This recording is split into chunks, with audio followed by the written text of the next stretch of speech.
Relax and get loose while I put you up on game. The Figure Booth with Josh and Nate. This that podcast for those in the know. Batman vs. Iron Man, how would it go? We talking one of a kind, collectibles. Mezco toys are respectable. It's unacceptable if it's not in the packaging. Nate don't take pics if you ain't rapping it. Nate's dirty tricks are always happening. But damn it, man, don't you be stressing. Round here we believe in plastic confessions. We trying to figure out the figures that's gonna stand the test of time. That G.I. Joe handmade hit me in the spine. There's perfection in the way that these toys are made. But I also wanna know, do I pick Wade or Slade? So this is where I come to kick it with the guys. The Figure Booth. Like, comment, and subscribe.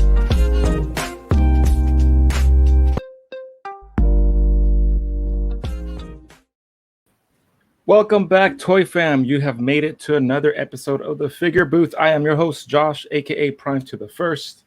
Hey guys, this is Nate, aka FigureFan_Nate, and you have reached episode 26, which we're calling Into the Spider Shack. Into the Spider Shack, and I think just the title is gonna give a hint of who our guest is going to be. That's a big clue, right? It's a big clue. Big clue.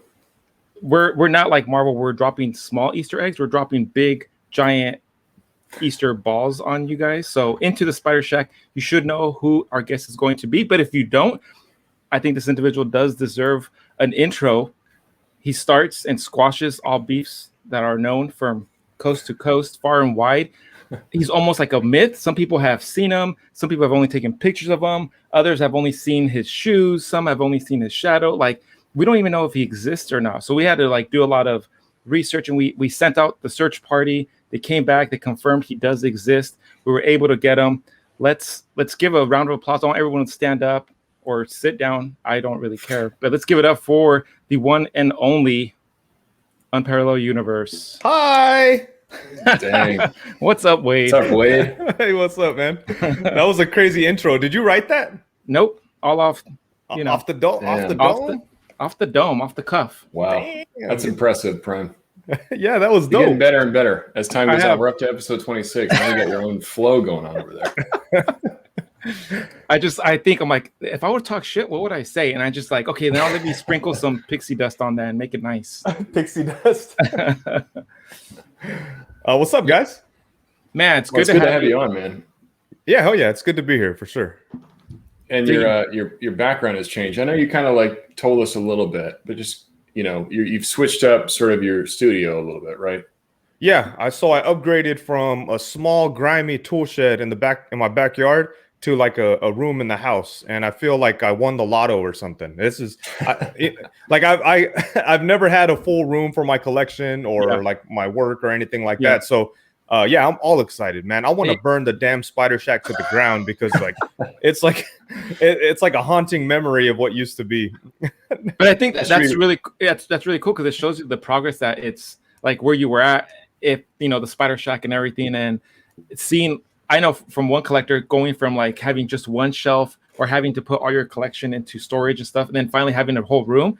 It's like, man, I hit the lottery. Like, what else do I need? Yeah, exactly, man. But you know what's crazy though? Like, even if you do upgrade, like, it's funny because when you have small space, you make it work for what you got. And then once you get more space, you're like, this is still not enough space because you want to put everything everywhere. Yeah. And I ran out of space quick. Like, every night since I started moving in here, I come in here and I stand like in the middle room. I look around and I'm like, where the hell am I going to put my Transformers? Like, I still can't figure it out. And those weren't in the Spider Shack. Those were in the bedroom. So my wife's like, now that you got a room, get this shit out of here. That's a good problem to have, though, because usually it's more of like, what am I going to get rid of in this room to make space for my Transformers? Yeah, for sure. It's pretty amazing what you're able to do with the smaller Spider Shack because, with your reviews and your Tuesday lives, you don't really notice that you're in a smaller room. I think you use that space really well. You've kind of built a huge following from what you've been doing in that room. So it's pretty impressive that it was a smaller space and now you're moving to something else. Yeah, a lot of people, when I posted some pictures on Instagram recently of my new setup, a lot of people were like, what? You don't have like a full-on purple studio somewhere? Like, people thought that I had like a big, nice thing. I should take pictures of what the spider... Well, it's a mess now. I should have taken pictures before because it was embarrassing. You're gonna shatter people's dreams. It's like meeting your hero for the first time and realize they're an asshole or something.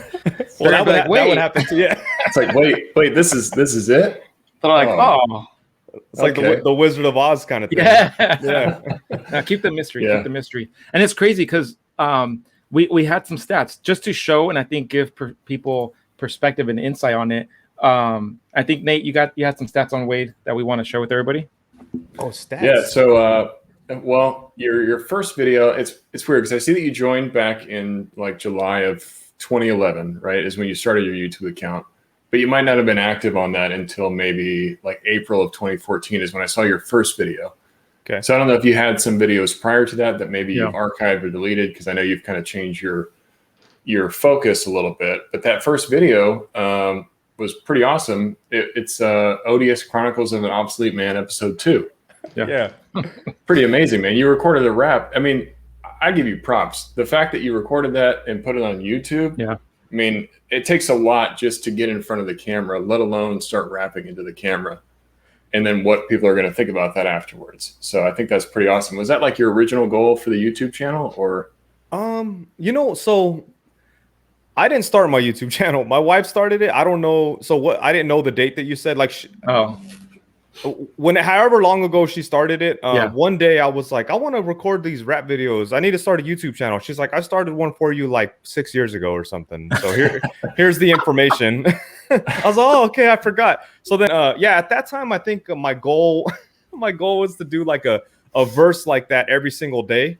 And I think I got 2 in. I don't know what happened in the first one. I know I posted it. And then on the third one, I was trying, and I remember I wrote a rhyme, and it was all about like Disney characters, and I couldn't record it. I couldn't record it in one shot like I did that one. So then I was all, "Fuck this!" Oh, I forgot to ask. You can. Okay. Oh, yeah. I already said balls in your intro, so. Oh, okay. Well, they're body parts. Okay. It's okay.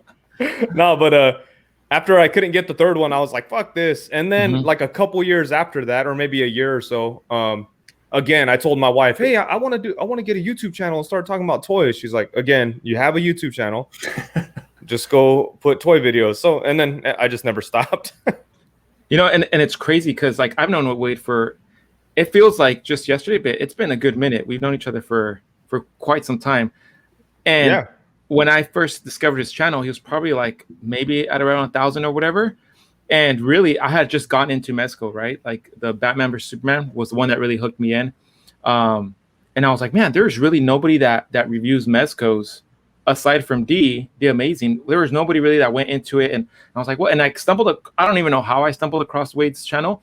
And then I was like, oh, cool. And I went through all of his Mezco stuff. And I was like, fuck, this guy, that's all he has. Like, I want more. And I was like, damn, that's when I knew. I'm like, all right, this is a good channel. And this guy has like a lot of potential when I've gone through this whole playlist and I want more of it, right? Oh yeah, for sure. And I was just like spamming either IG, the Facebook groups that I was in. I'm like, dude, we got to get this guy more exposure. And then on IG, I posted it one time, and then Wade reached out to me and he's like, dude, I don't know if it was you, but I got like 60 followers like in one night. And I'm like, well, I've been posting his shit everywhere, like on Instagram. I was doing it on Facebook. I was like in a couple of groups where I was really active, and then I got a bunch of good response, like, hey, that guy you recommended, he's hella dope. Like, we liked his reviews. It was and it was a lot of things. It was crisp. He had the white background, very like casual. And then your tone's always been like on point, where it's just, you're not going into it where like, hey, this isn't comic accurate. You're just, I don't know. It's like a friend showing you a figure, and that's really what hooked me on. I was like, cool, yep. And you got straight to the point. You're like, yeah, I like it. It's dope, blah, blah, blah. Comparison, boom. And I was like, that's exactly what I wanted. All right, cool.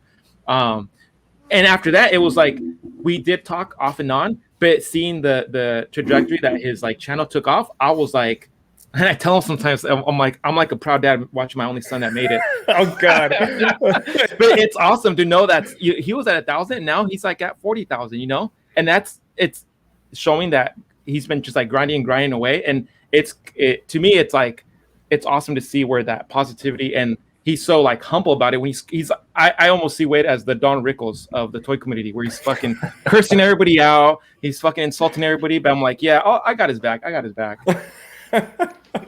Man, hey, that's good to hear. Cause I cause all kinds of bullshit out here. But Yeah, no, all that Prime just said is 100% true. Like you were sharing my stuff super early on, and yeah, that's exactly how the conversation went. I hit you up like, thanks, man. I've been sharing it everywhere.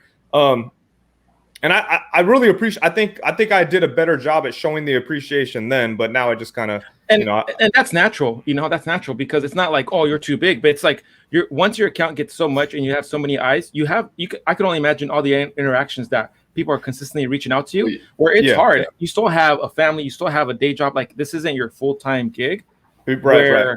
You're not going to be able to dedicate 110% to like every single person that reaches out to you. Because I get some crazy requests sometimes where I'm like, I'm not even going to bother, and I'm nowhere near at your level where the exposure. I'm like, I can only imagine, what you deal with sometimes. No, that stuff definitely gets crazy, and I feel bad, especially like after doing the lives and stuff, and trying to put myself out there to be more accessible. Yeah. Obviously that kind of opened up the floodgates, and I'm having conversations. Well, shit, you're part of the conversations always too. Like, the Tuesday crew, I talk to those guys all the time, but it's not just those 20 people that are in there. There's a bunch of other people that hit me up like constantly. And I do my best to try to talk to everybody and make time for everybody, but it's definitely hard. But I do remember back in the day that, cause I saw a post, it's weird because I kind of didn't connect that like you were the same person that you are now, because you've kind of blown up too. No, you kind of blew. Yeah. You know what I mean? And I just know because like I remember like, oh shit, that was Prime, because I remember you shared the pun video. Yeah. And I think I had and the Joker. Yeah, and I think I had like a big pun song playing in the post that you did. So I think I heard the song and I was like, oh yeah, this post, and I was like, oh shit, Prime reposted this. Yeah, like damn, Prime that we talked to, that one guy that was cool. Then I started talking shit to him. Yeah, that guy. Yeah, yeah. No, I heard I wasn't your favorite reviewer, and I got all sad. But no, I do appreciate your support, man. I appreciate everyone's support. Yeah, hell yeah. And I think you go out of your way to kind of make it where look at where it's at now. And I think your channel has evolved. And something that we had in mind was like, did you ever think the live streams would be where it is now? No, hell no.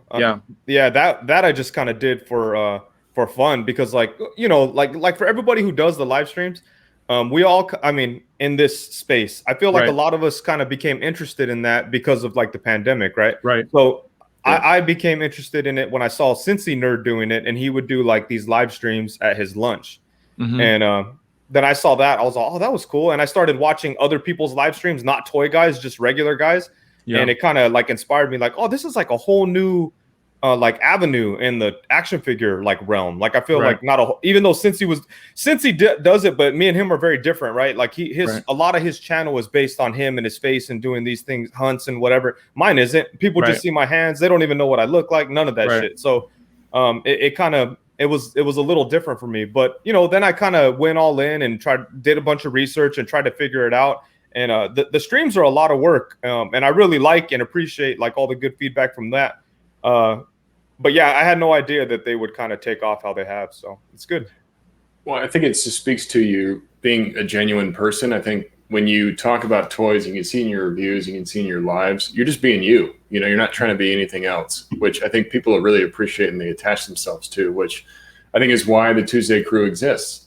Because before you started doing live streams, that Tuesday crew really wasn't around, and people kind of created that around you because they gravitated to your content, they gravitated to your attitude, and now anytime you go into a live stream, you see the knives start entering in the chat, and it's like, oh shit, the Tuesday crew's here. That's Wade's basically crew right there. Yeah. So I think that just speaks to who you are, man. You're very genuine. You can see it. You have a real passion for the figures, and it comes out in your work. And I think that's what people really start to gravitate to. What goes through, like, what do you think when you start either seeing or hearing that just freaking knives in other people's chats and stuff? Well, when I see it, I kind of don't think anything of it because it's always familiar names. It's like, oh shit, there's so-and-so. Yeah. I'm not gonna say anyone's name because I don't want to give anyone attention, because Tuesday Crew's cool, but it's just one. It's one big sandwich of shit. So yeah, we're all in there. Yeah, no, but No, you see, you see the knives, and then you see Plastiadico. It's like, oh yeah, cool. But it kind of settles in when other people mention it. Like Robo will be like, yeah, I was watching the fucking, random live stream, and I see a bunch of knives in there, or just like everybody says it, and that's when it kind of cracks me up. Or like, Dan Yoon mentioned it. He's like, I had to explain to Ryan what it was. I was like, yeah, that's right, motherfucker. Yeah, it doesn't matter where you go. You see the knives show up pretty much in every live stream nowadays. Yeah, it's crazy how big of a following you've created. I think the best part is like it happened so organically, like it was nothing that you were like, hey, this is gonna be like, it just happened out of the community, and that's the crazy part where I think others try to emulate that, which is great. I think it should say something about that, but I think it's even stronger because it happened so organically. Because I'll be in some streams where I don't know, what was I watching? It was something that was toy related, but it wasn't heavily. And all of a sudden I just saw a bunch of knives, and actually I started cracking up. I was like, oh shit, that's right. And then like it woke me up because the stream was boring me. I don't know what it was, something. And then all of a sudden I just saw a bunch of knives, and then I threw mine in, and then all of a sudden you just see like we just take over the chat, and I just start cracking up. And so it's stuff like that where I'm like, that type of shit makes me laugh. Yeah, no, it always get a kick out of it for sure. I'm sorry, guys. I have my computer over here and my camera over here, so I'm going to keep going like this. Hopefully it doesn't look awkward. It's all right. We'll just explain that you have some type of Twitch or something. Yeah, and I'm going to go like this. Yeah, guys, so whatever.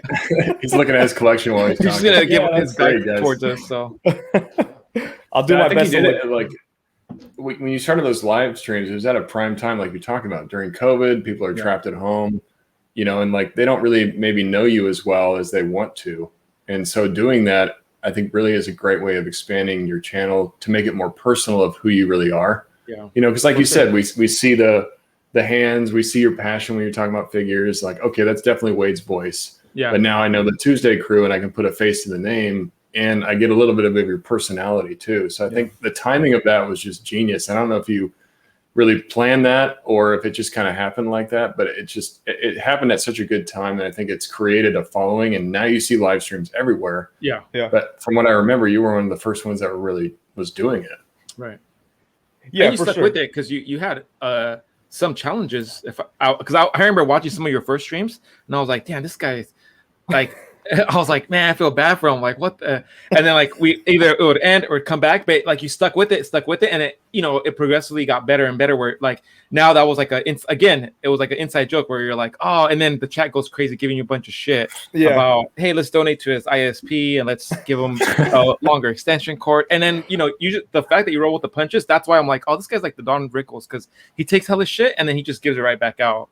Oh yeah, no, for sure. Yeah. I'm not sensitive at all, but yeah, you're right though. Like the first couple of streams were rough because I didn't know what I was doing. Like I did research, but when I say research, I just mean I watch streams, and I'm just like, well, what?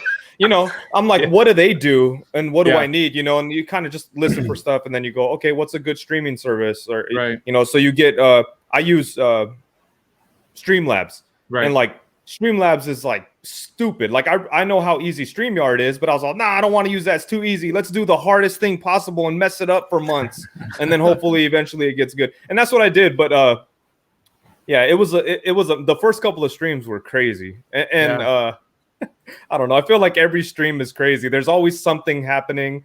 Yeah, like it's crazy. Yeah, the weight streams are like the local dive bar. You just never know what's going to happen. Walk in and it's either going to be a fight or it's going to be a shouting match, or you don't know what crazy like topic. And then all of a sudden that turns into like the theme of the week, where it's either like fucking Drake or spoons or fucking like ghosts for like, and then ghosts start hitting everyone else's streams. Like then every other stream is talking about ghosts, and they're like, what? Everyone's just fucking confused for like a good week. Yeah, damn stupid. But I know, so when I went to Frankenson's last Saturday, and there was a lot of people there that approached me and stuff, and it was funny because like a couple of people were all, man, I love your streams, but sometimes like they go way off the rails, and like this guy can't. Someone is all. And, I know it's all a joke because there's no way you could be serious with all that stuff you say. I'm all, yeah, it's good jokes, man. Yeah, it's sure. Great joke. Yeah, I wrote that. You offended me. Just all you got to do is look at Plasty's account to see your best highlights, really. Yeah. See, he's always pulling out those random discussions that you have, or like the random talks where you're like, what the hell? Like, how did this come up in a live stream? but it's entertaining nonetheless. Yeah. So it's cool that you kind of not only focus on the figures, but you're willing to kind of just dive into what the chat wants to talk about and then make that part of your stream. Yeah, and I get kind of torn there because like I know it's supposed to be about toys, but at the same time I'm like, now at this point there's a lot of people doing streams and podcasts about toys. Yes. I feel like 2 years ago that wasn't really the case. There wasn't that many. There was like Toy Migos have been doing their thing forever. Infinity Equation has been doing their thing for a while too. But there wasn't that many. And I used to think like, damn, I wish there was some podcasts I could listen to like before COVID and things just were different. Like on the way to work, I'd be like, I wish there was toy podcasts. Yeah.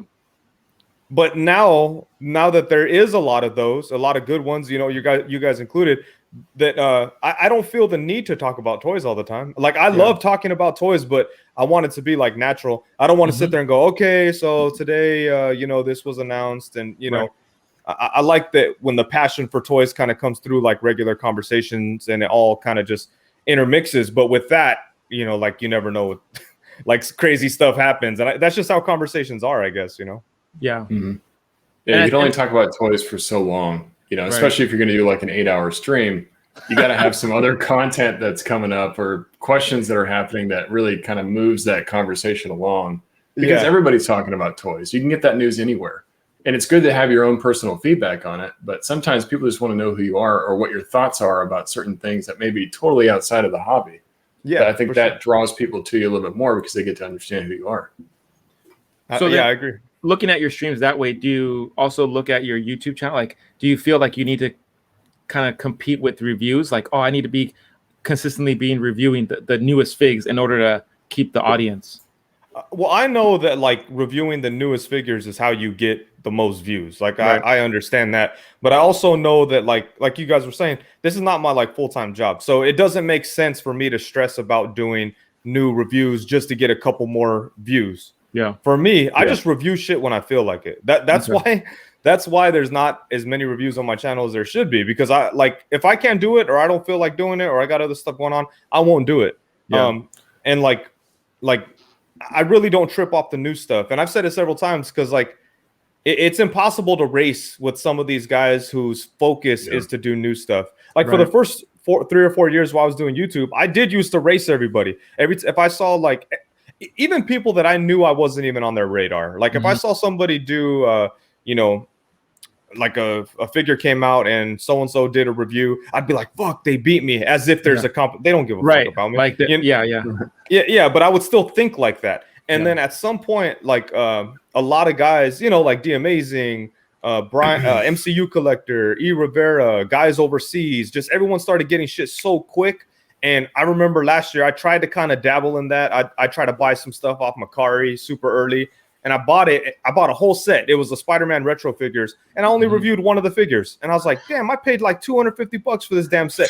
Like, it did. And what it do for like I got some good views off the Spider-Man, but I also turned it into several videos. I compared it to this guy, did this, that, whatever. Yeah. I find that comparisons are the smartest thing for me to do. I just need to do them more often. I was just going to say, you stole the words right out of my mouth. I didn't really see anybody doing comparisons before you. And I think one of your most popular ones is like, who made the best classic Spider-Man? Yeah. And you kind of expanded on that with other characters. But I think that's a lot of things that people don't really get to see, is those comparisons of characters and really personal thoughts. And like, hey, if you had to choose one, which one would you buy? Because not everybody has the budget that maybe some of us have, or you can't buy every single Spider-Man figure that comes out there. So they want to hear from somebody that is experienced in the community, like, what do you suggest is the best? So I can see why those resonate with a lot of people. And I didn't see anybody else really doing that. So was that just like a random idea that you had, or is that something that you wanted to do early on and then you never really had time to get to it? I think at some point I was like, I kind of was like, I need to do some other stuff other than reviews. And I tried a couple different things. Like I did like random topics, like, Marvel Selects that fit in with Marvel Legends, or, things like that. And they were going good. But then at one point I did a Thanos comparison, and it got like 90,000 views or something. So I was like, damn, that's a lot. Like, I don't think I'll ever top that. And then I did the Spider-Man one. And I think what helped the Spider-Man, I did the Spider-Man Homecoming one. And I think what helped me on that one was my daughter was involved, which people liked, and then also I don't know if you guys saw it, but the figure broke in the video. Yeah, and I think people are just evil and shit. So like they were they like happy that. they do. I think I watched it twice. I was like, oh, let me go back and watch it when he broke. I was like, oh, this guy.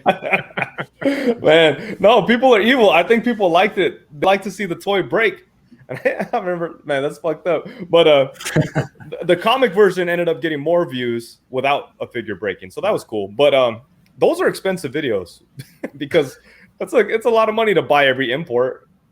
What's like the breaks, or it's just like stuff that you think, oh, every review is the same, but then the minute you hear like, oh no, the figure broke during the review, you're like, oh, I gotta watch it. Like I gotta watch it. That's true, yeah. Yeah, and the fact that you bring the junior assistant in randomly, I think is really cool. I think people appreciate it. That's just you being, it's a little bit of your personal life, you know, and whether or not they come on the stream or not, that's fine. But the fact that you have the junior assistant kind of on the side helping you, I think is a really cool idea to bring your daughter in to it and, make yourself a little bit more personal that way. For sure. And that really came natural too, because like, in the Spider Shack, I would just be doing my thing and she'd kind of just be hanging out. Like she'd be messing around in the background. And then, she's old enough to where like she likes YouTube and like she wants to make her own YouTube videos and stuff. So anytime I'm like, hey, want to get involved in this or come say this part. Sometimes I'll just have her say, and here they are next to Spider-Man and Bucky Cap, just randomly. I'll just throw it in there. And, she's always excited to do it. Oh, and what was really cool, like at Frankenson's, a couple of people came up to her and was like, oh, thank you so much for helping your dad with the lives. You make them so much better. Yeah, she loved that shit. Yeah. She didn't do anything. You should start doing her comparisons and then like have her make them out of like, here's her sculpture out of clay. Comparison to that. Yeah, no, that'd be cool. Adam might try to hire her. Yeah, that's true. Is she turning into a collector herself? Like you see her following your path as far as, collecting figs? Not with figures, right? Like I'm her dad, so she's obviously like opposite anything I like. So she's like, she's like, I don't want Marvel shit, but she collects her own stuff. Like she's into all kinds of different. She's like, I just want Mezco, Dad. All Mezco.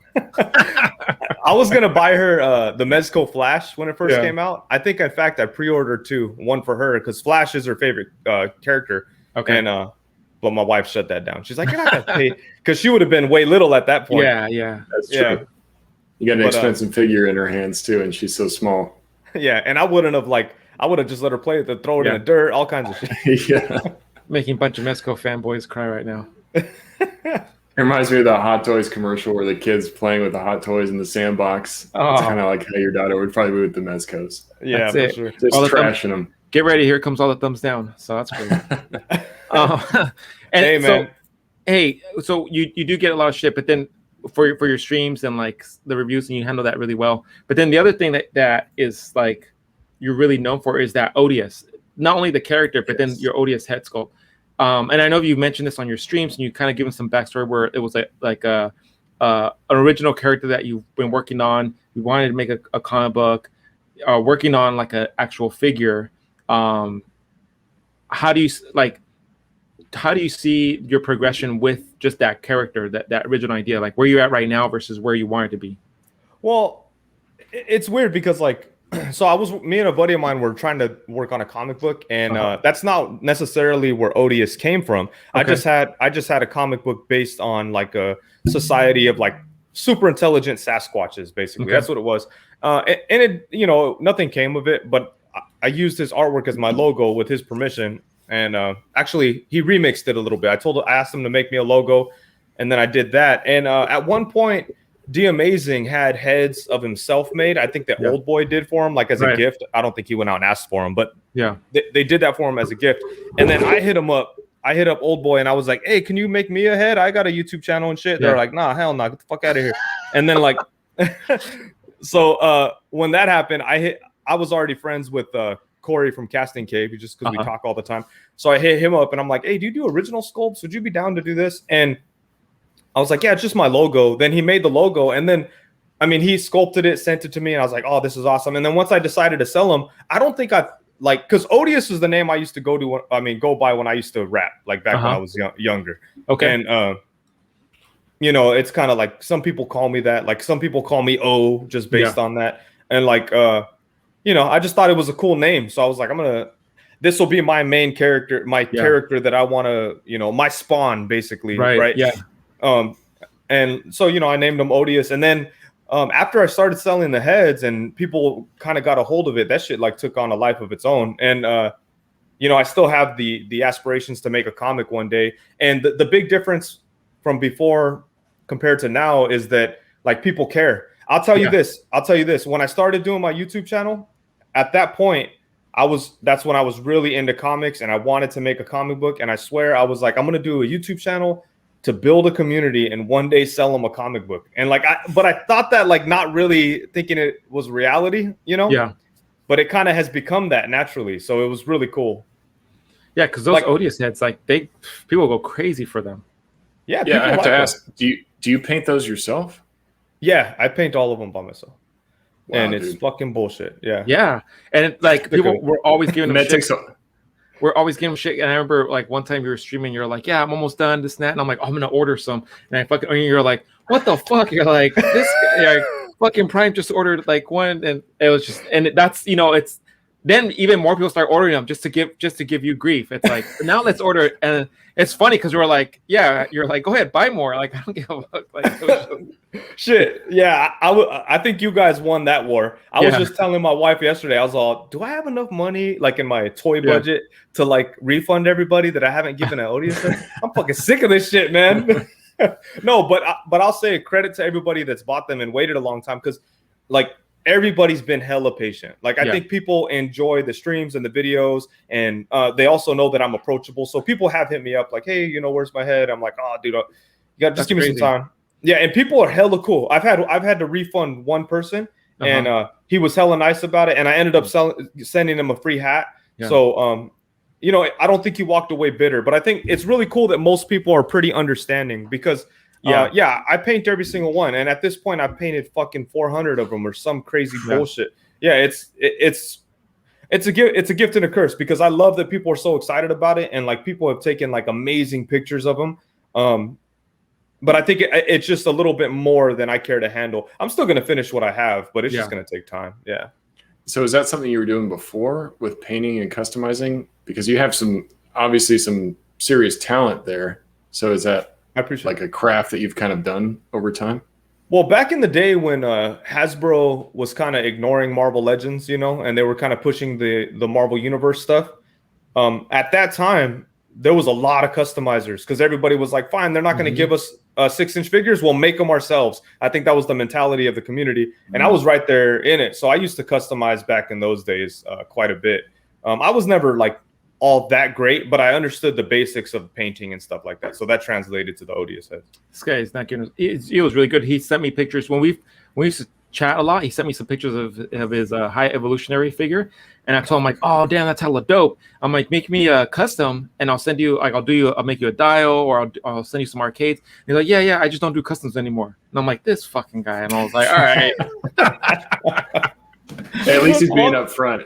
No, yeah, that's the luck. Some of my closest friends, they're like, oh, I used to be customized because everybody, but then we start getting the figures, or have to start doing a better job, or more companies where they're like, I just don't do customs, and it's just a pain in the ass. Just like making dials, I gave up making dials because they were a pain in the ass and it takes a long time. Same thing with customs, and I think the expectation sometimes with customs is like they shouldn't rub. They expect the same thing from Hasbro, from a customizer, like it shouldn't paint rub. It should last forever. It should be no defects whatsoever. So and it's unreasonable, right? And it's stressful. Like there was one point in time where I had this dude where he would he bought customs from me constantly, and he just had a list, and he just was like, here, just pick names off the list and tell me what you charge. And like I would charge stupid cheap. I'd be like, oh, I'll do that for $60, and I'd like buy the parts, like everything. And one thing that kind of like pushed me over the edge with this guy, he was cool and he had a really impressive custom collection. But one day I made a fixer from Thunderbolts, and I really liked it. I was all, damn, I did a good job on this one. I think I might have to make myself one. But I sent it off to him for $60 or whatever. This motherfucker waited a little bit and sold it on eBay for like $200. And I told him I told him, man, like hey, if I like this one, so for some reason you don't want it anymore, I'll buy it back from you. Or I'll even pay a little bit more because it's yours. But and now he just went. He knew I wasn't going to pay $200, so he just went off and sold it. I thought that shit was whack. That's crazy. Yeah, because you probably have to have like a real passion for what you're creating, and that's the hard part when you take commissions like that. In this one, you had a passion for, but I can see why you'd want to limit yourself because somebody gives you a character that you really don't maybe care about, or you're just not passionate about. That's going to come out in the custom that you make for them too. So, definitely. Unless you have a genuine interest in it, it might be tough to keep taking those commissions. And then if somebody's going to sell it on eBay, it's like, well, shit. Why did I put so much time and money into that if you're just going to turn around and sell it for way more than what I charged you for it? It's kind of a slap in the face. And you're like in the back. Your ODS head sculpts, you've done like 3 different versions, right? You did like the first original sculpt, then you did like a war version. Oh, okay. Well, if you count I've done a bunch of different paint. Okay, I would just say like the head sculpt versions. Okay, so there's been 4 head sculpts. There's the original 4 different head sculpts. Okay. Yeah, the original one done by Corey or Casting Cave. Yeah. The second one was like a surprise from my buddy Sculptimo Toys.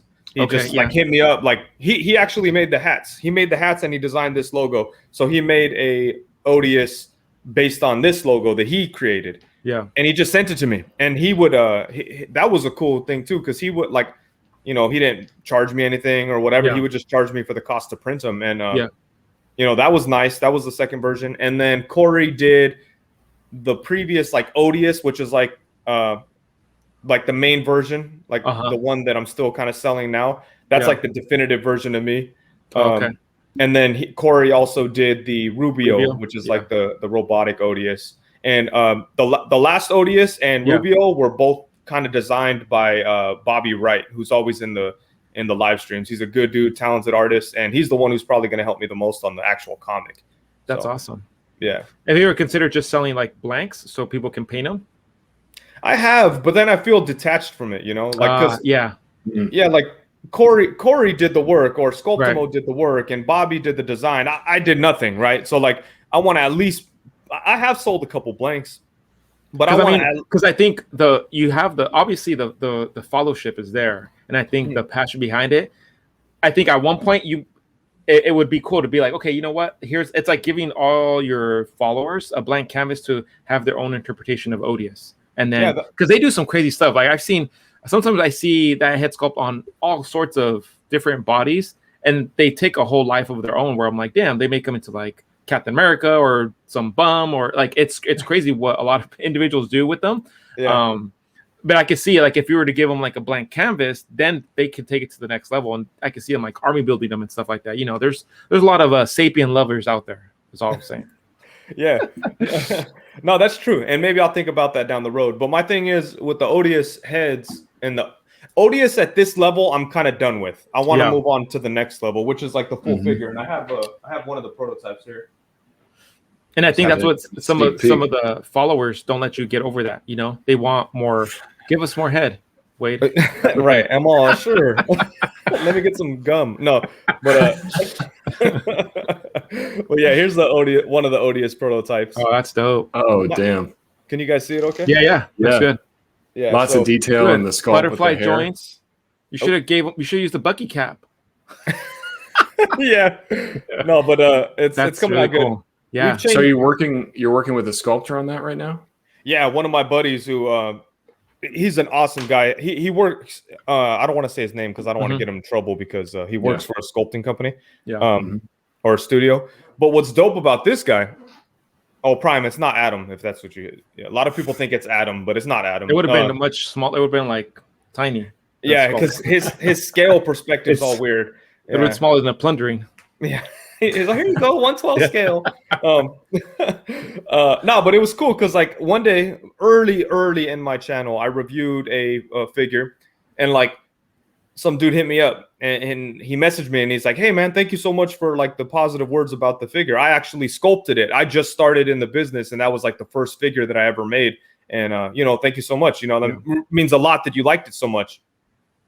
And I was like, hell yeah, man. And this was 5-6 years ago, and we talk all the time ever since then. So when the Odious head started becoming a thing, and people would be like, when is Odious gonna have a full figure? This guy hit me up like, hey, when you want a full figure of Odious, let me know. I will help you with it. Yeah, and we'll get it done. And awesome. he sculpted it, and like did it for a crazy reasonable price. And he made all kinds of changes whenever I asked him to. Yeah. He was so like accommodating for the whole thing. And he killed it. So there's this, and then eventually, again, I just have to get to it. But my boy Bobby Wright is gonna design like some clothes, kind of, and then actually back to Sculptimo. Sculptimo might be doing the prototype for the soft goods. So that's awesome. Yeah, and he needs instructions in the back for the knives. Yeah, I'm gonna include like spoons and knives. And it's gonna be the extra with the oddest accessory pack. No one's they're gonna be like, wait, what? Why does it come with a spoon and a? What? He has one UGG boot. It doesn't even come with the pair, just the UGG boot. See, I got to incorporate those things into the Odious story though, because I keep trying to tell people I'm not Odious. Okay, it's a character I made up. So if Odious is any indication, you kind of have a thing for monkeys, right? You have your favorite monkey figures. I know you've broadcasted this before.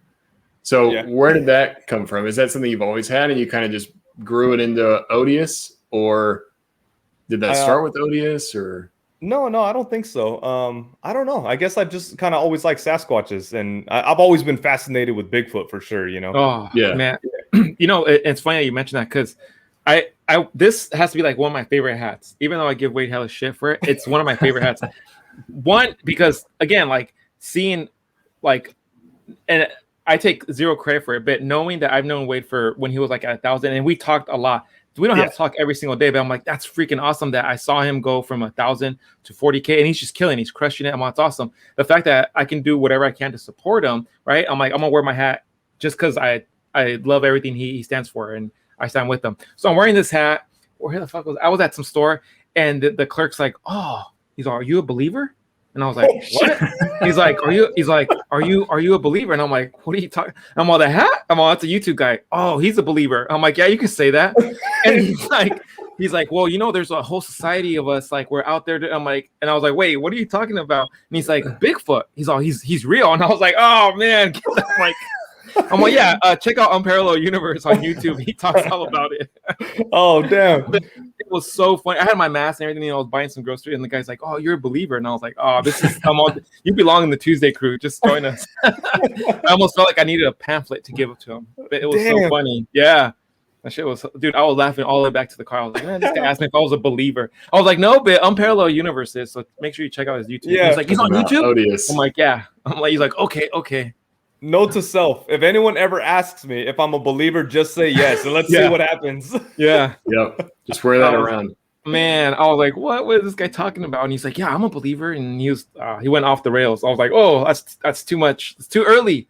I'm like, too early for me in the day. Damn. So was Harry and the Hendersons one of your favorite movies then? No, I haven't seen that movie. I'd probably be all offended. You probably would, because it's like Odious' dad or something. No, he looks like a fool in that movie, man. I'm like, he does. Yeah, I would like, again, like, one time I came up with a story, and I was like, I think it's been done since then, or it probably was even done before then. But I was like, man, it would be cool if there was like a story about like a little Bigfoot who, I think there's a fucking movie called Little Bigfoot at this point. But yeah, a couple years ago, I was like talking about, this little Bigfoot thing. And my wife's like, that's kind of sounds like Harry and the Hendersons. And I was like, what the hell is that? Like, I never even heard of it. That's crazy. Yeah. So I haven't seen that. Probably wouldn't like the representation, but it's John Lithgow Gold. So if you like him. Yeah, I do like him, but I like him better in Planet of the Apes. I'm sure I like him better in Planet of the Apes than I would have in Harry and the Hendersons. Yeah, you're probably right about that. He respected ape culture much more in that movie, so it would seem. Speaking of apes, do you have a favorite ape or Bigfoot figure? Oh yeah, the Neca Caesar Planet of the Apes. That's one of my favorite. I figure that's what you're gonna say. Yeah, that figure is coffin figure material. Like, that'll go with me when I die. Like, it's, and you know what? It's still in the Spider Shack, I think. But no, it must not be that favorite. No, it's, the thing is, it's always with me, so I have it in the Spider Shack. But like, the thing about that figure, it's funny because like it's outdated, right? Like NECA, if they did Planet of the Apes now, like King Kong is a good indication. Like it would be insane. But I still love that figure. I'll never get rid of it. I love it. So you mentioned the coffin figure, and like in our podcast, we've kind of talked about like the goal of your collection, looking at where you're at, and obviously I think YouTube sometimes plays a role in one's collection, but what's the goal of your collection? Like, where do you see yourself at the end of this? I don't know. Like I've been kind of thinking about that a little bit because I don't know if there is a goal, you know, like I just want to enjoy my toys. Like, I don't know. Like for the longest time, my goal was to have a room. And like, my thing is like when I was younger and I lived like at my mom's and I had action figures, I used to love being in my room and just looking at my action figures, like playing, listening to music, picking up my figures, messing around with them. I genuinely love doing that. But I haven't been able to do that in years. So now that I have my room, I've kind of achieved my goal for that. But now since there's YouTube and other things, I want to become a better action figure photographer. You know, I want to make my own toy one of these days. I know that kind of factor. I want to be part of people's collections down the road. But yeah, I don't know. Like as far as as a collector, I don't know if I have like a goal, you know? Yeah. Well, that's awesome that you're aware of it. And like, I think those in itself are goals, like, hey, just having a room and being able to be around your collection. That's definitely one that I think a lot of us can resonate and be like, yeah, that's a goal I think a lot of us have eventually, just to have a room dedicated to our whole collection. Yeah. I want to be 50 years old, walking into my toy room, drinking coffee, picking up toys and playing with them. You know what I mean? Hell yeah. How about you guys? You seem like you're really good about staying focused in your collection, at least. You know, the figures that you review, it's stuff that you're genuinely passionate about. Like you're a big Marvel guy, you're a big Turtles guy, and that's a lot of what you review. So I think that's at least good that you stay focused that way, because it's easy to get out of control and just collect everything, especially as a toy reviewer. You're trying to be the first to the, you know, or at least you used to try to be the first to it. So it's like, oh, I'll pick up this, I'll pick up that, just because I'm the first guy that might review it. But for you, it seems like you still stay very focused in what you like, and that's pretty much what you focus on with your reviews. For sure. Yeah, definitely. And I realized when I was cleaning out the Spider Shack that my collection is a little unfocused. Like I do have lots of things where I'm like, I probably didn't need to buy this, you know, like I probably could have lived without this, and now it's clutter. So I think in the future, I want to be a little bit better about it. But yeah, I basically try to stick to what I like, and also just what catches my attention. But also these days, every company is making like such incredible things that like everything catches my attention. Like I didn't care about G.I. Joes or Power Rangers or Transformers 5 years ago, but now they're all so good. They like all those brands are ridiculous. Like Transformers figures, you walk in and those they look like masterpiece figures. You know, like the new the Rodimus Prime that came out, that looks like a masterpiece figure. Yeah. Or the Hot Rod from like earlier in this year or maybe last year. That shit. One from the movie? No, not the movie one. I'm sorry, the 86 movie. Yeah. It's ridiculous. That looks like a masterpiece. And you know, I bought it at Target. So, and then Power Rangers too. Like what were the Power Rangers line that Bandai used to do? Or I don't know if it was Bandai. Mighty Morphin was the one that they did, I think. At least that was. What's the one that was like 7 inches that was right before Lightning Collection? Like you could probably go to your Walgreens right now and they still have one. Yeah, I remember those. Yeah, I don't and know like what they are. They suck. I mean, they had all the basics of modern action figures, but they weren't very just good. Big. They were big, yeah. But then you know Hasbro came along with the Lightning Collection and they're killing it. And then same thing with Joe's. Yeah. And same thing with every import company. Every import company is making some weird ass toilet shit, bullshit, whatever. And it's all like, it's all interesting, you know? So it's hard to keep focused. That's for sure. Talk about the toilet boy and the urinal. Yeah. Like figure. Yeah. I'm tempted too, man. Yeah. I'm tempted too. I was almost like, damn, I should buy that. But I was like, I don't need that shit. I don't even like toilets. For a 2-pack, that's not too bad. It's $100 for a 2-pack? Yeah, on BBTS, you can get both of them for, I think it was like $110. I'm not going to do it, Nate. I'm not going to do it. Don't try it. Yeah. You'll see him throw it up in his story later. All right, pre-ordered. But yeah, I mean, you talked about toy photography, and I want to recognize like a lot of the work that you do. You know, I remember seeing some of your reviews and really focusing on those photos as inspiration for myself, you know, because I'm big into toy photography too. So you said that's something you want to focus on a little bit more, but were you doing that before you reviewed, or is that something you kind of just started exploring when you were reviewing? Well, it's basically when I started doing reviews, because I figured like you got to have a cool thumbnail picture and you got to have pictures at the end. Otherwise, you know, what the hell? But like, and I think like, again, I mean, when I started doing my reviews, I wasn't really like in tune with what other guys were doing or I had seen toy reviews, but I couldn't name the biggest guys at the time. Only one I did know was Glenn Webb, because he was from the customizing era and I knew him from that. But, you know, I didn't really know what was going on, but I was just like, oh, you know, I thought taking pictures was like innovative and shit like that, but everybody was already doing it. Or I thought like putting music on there was like innovative, but it was like, oh, nah, people do that. So, okay, whatever. So then like, once I kind of got settled in, I was like, all right, well, I got to get better at pictures. At least I got to keep trying to get better and better. And I still try. Like, I'm never satisfied with my pictures. And it means a lot when you say that they inspire you, because I love your pictures. Your shit is always crazy, but I feel like you posted a lot less recently, right, than you used to. I really appreciate that, man. First of all, thank you for saying that. Coming from somebody like you that I look up to, it's cool to see that you appreciate my work too. I love your pictures, man. Hell yeah. Thank you. Yeah, I've been slowing down a little bit, and I think it's like I used to race to try to provide content. Like I got to post every day. I got to post every day, or at least like every 2 days.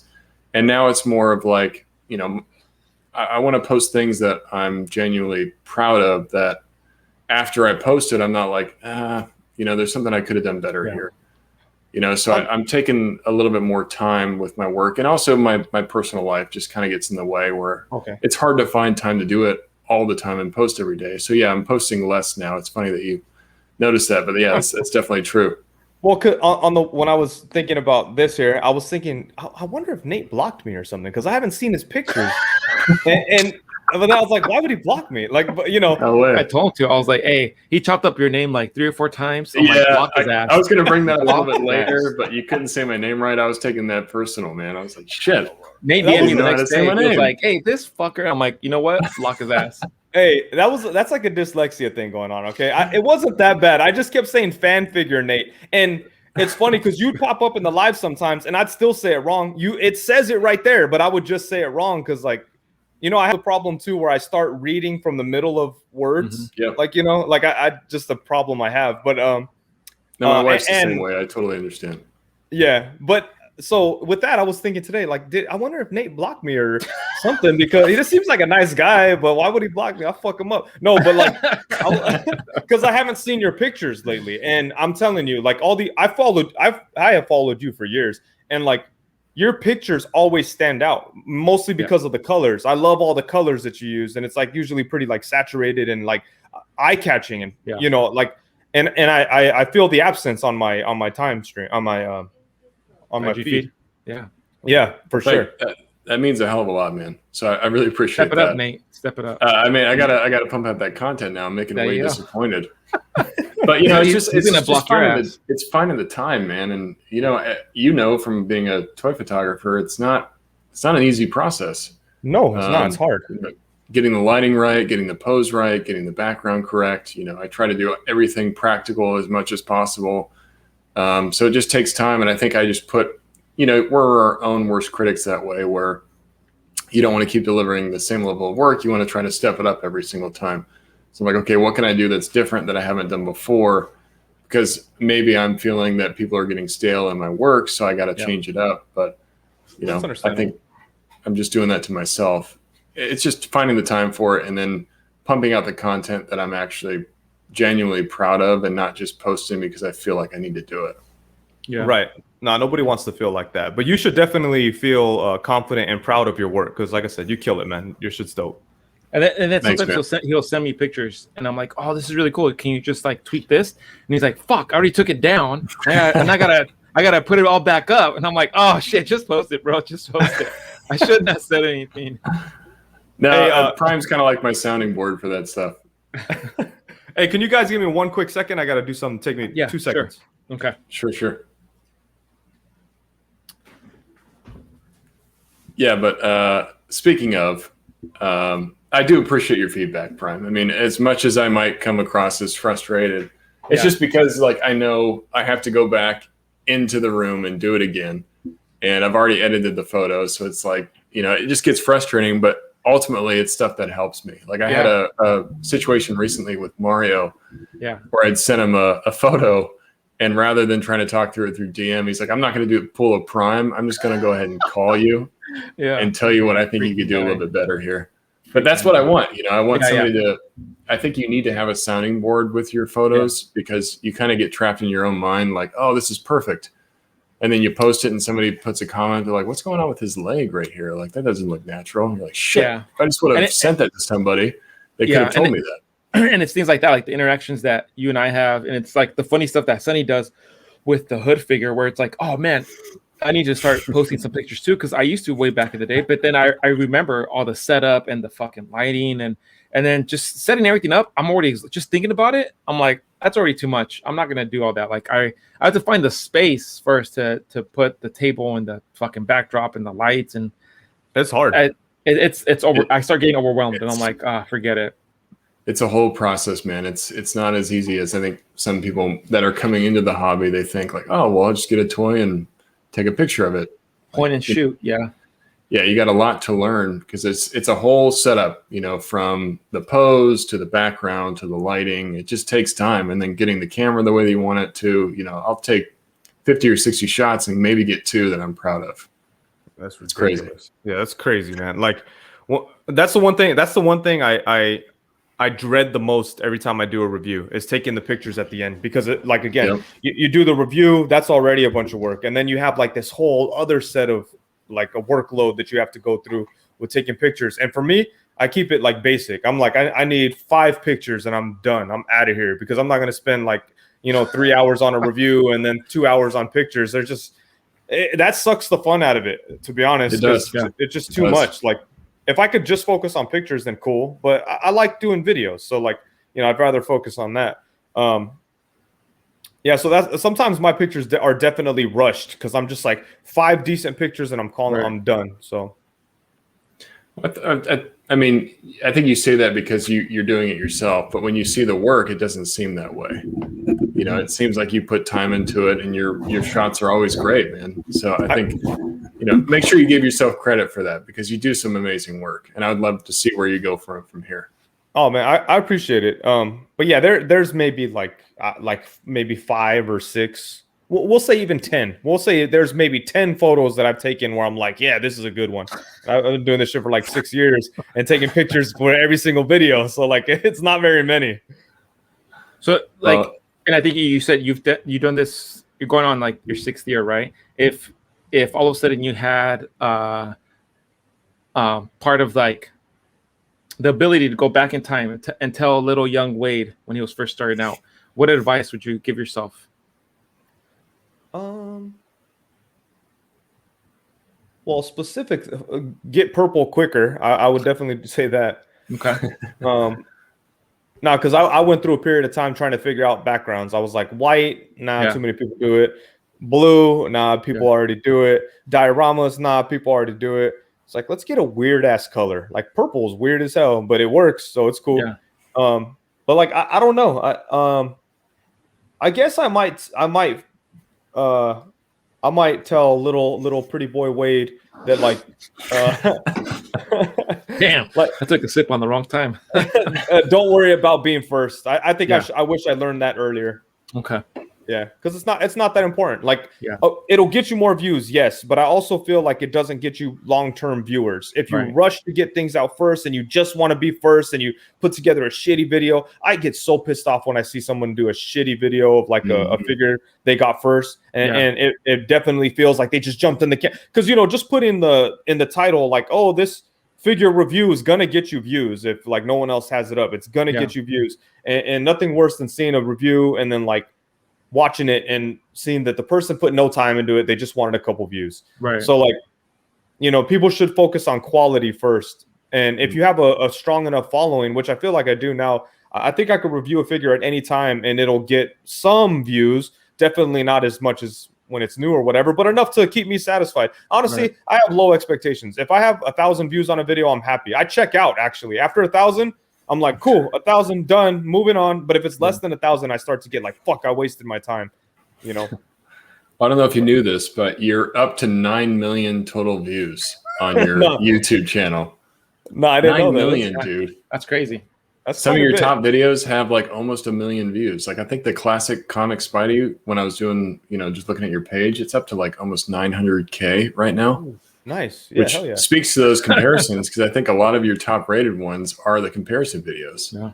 So Yeah, for sure. It's because there's not a good market for that. There's not really people that are doing that. Yeah. So, you know, I think if you want to, as one thing as your focus, keep doing those comparisons, because I love them. And I know a lot of people, other people do, because they don't want to have to go buy every figure that's out there. Let's let Wade do that and then educate us so that I don't have to spend money. Yeah. No, for sure. I'm down. Yeah, I'm definitely going to start. I always say I'm going to do blah, blah, blah, blah. I never do it, but I do hope. We all do that, man. Yeah. But I do hope to do more comparisons. I have a bunch lined up. Like I have a bunch in mind. I want to compare the NECA Bebop to Super 7 to the NECA. You know, nice. Marvel Legends Ultron to Marvel Select Ultron, or like, big one that I think it's going to be a cool one is the Mezco Dark Knight Returns Batman to the Mafex Dark Knight Returns Batman. Oh yeah. There's a lot of good ones. I just got to sit and do them. Yeah, it takes time, like you said. It's not just an easy 10-minute process. You got to think about what you want to say. You got to think about how you're going to compare it, and then processing the video and editing it. I mean, I get it, man. It takes a lot of effort. So I don't feel pressure for that, because I think you've already got the following. People are going to gravitate towards you anyway. You know, so if you're pumping out the content, they're gonna eat it up either way. Mm-hmm. I hope so. Yeah. All right. But I know you're a big Turtles guy. I have to ask, who's your? I know people probably. Are you serious? But who's your favorite turtle? For anybody that's not educated. Okay. My favorite turtle is by far Raphael. And I honestly think if anyone says different, that they're fucking stupid. Like not even. Oops. Oh shit. Not even like exaggerating. I if you come along and go like Mikey's the best turtle, I think like maybe like mentally you stopped growing when you were like 11. And if you come and go like, oh, Leo's the best turtle, you're on some like supremacist shit, like elitist kind of bullshit. And if you say Donnie, you're just a fucking cornball. But like, you know, Raph, right? All day. Yep, all day. See, Leo was my favorite as a kid, and I still have a lot of love for Leo. I feel like personally, I'd probably gravitate a little bit more towards Donnie. Okay, but I love Raph, you know, because he's a total badass. He's like the mean guy. But I think back when I was a kid, I was like, I want to be Leo. Leo's like the leader. Everybody looks up to Leo. I hated Leo when I was a kid. Well, you know, see, there you go. Like, if I was Raph, I'd kill Leo. Oh shit! Kill him in his sleep. Kill him in his sleep. I'll kill him in his shell. Oh shit! No, but are you? Go ahead. I was gonna say, I talk a bunch of shit about all the turtles, but I honestly love all the Ninja Turtles. I love all 4 of them, and I think I just like Raph the most. But I feel that each one of them plays an important part, because the most appealing thing about Ninja Turtles is the dynamic between all of them, right? And each one of them is important. I objectively feel like Raph and Leo are the most important out of them, because their dynamic drives a lot of the stories, and it's the most interesting. I feel like Mikey and Donnie are just kind of there, like a movie. The movie is a good example of this, because Mikey and Donnie were there. They're just kind of joking around, doing whatever. But Raph and Leo's conflict is really what drives like a lot of the really dope turtle stories. But I love all of them for sure. I just like talking shit. Yeah. Are you reading Last Ronin by chance? No. It kind of got so a little good. bit. Yeah, I heard a lot of good stuff. Unfortunately, I'm not reading a whole lot of comics right now, just in general. I really would love to get back into it, but it's just hard, you know. Well, it's taken forever for them to do new issues anyway, so I would definitely wait for the trade when it comes out, but I think you're going to love it. And being a Turtles fan, it's an awesome, awesome story. And how far? I'm not going to spoil it. How far is it from being finished? I think they're only on issue 3. I think they're going to do 4 total, but it takes about 1 to 2 months for a new issue to come out. Damn, only 4 issues. 4 issues, and they're on issue 3. Yeah, but the issues are pretty big. You know, it's kind of I don't want to spoil any of it, but Okay. it's a great story, man. I think you're gonna love it. I thought that, like, dude, that story has been going on forever. It's been going on a long time. I think COVID delayed it a lot. Oh. And it just takes forever to get a new issue. So I'm clamoring, trying to wait for that next story. But, you know, hopefully you haven't been spoiled by what goes on in the story, but it kind of turns Turtles on its head. I have been spoiled, but I forgot. So it works out. Okay, good. I'm not going to spoil it for you again then. So towards oh, go ahead, Nate. Go ahead. No, go ahead. I would say the last part of our interview, if you may have not watched any of the other interviews because we're all over the place. We had 796 Studios, like nobody knows that guy. Then we had Jay, like yeah, Jay's like he's on a whole nother level. But towards the end, we do this thing where it's called the Dirty Dozen. It's going to be 12 topics or subjects, and just whatever that comes first to your mind, you're just going to shout it out, and then we can have like a quick 30-second discussion on it. Oh, okay, cool. Yeah. Let me set it up here. So what do I do? Do I have to? All you gotta do is just say whatever comes to mind. Oh, yeah, you'll see it come up on the screen. Just give us your first thoughts. So let's see here.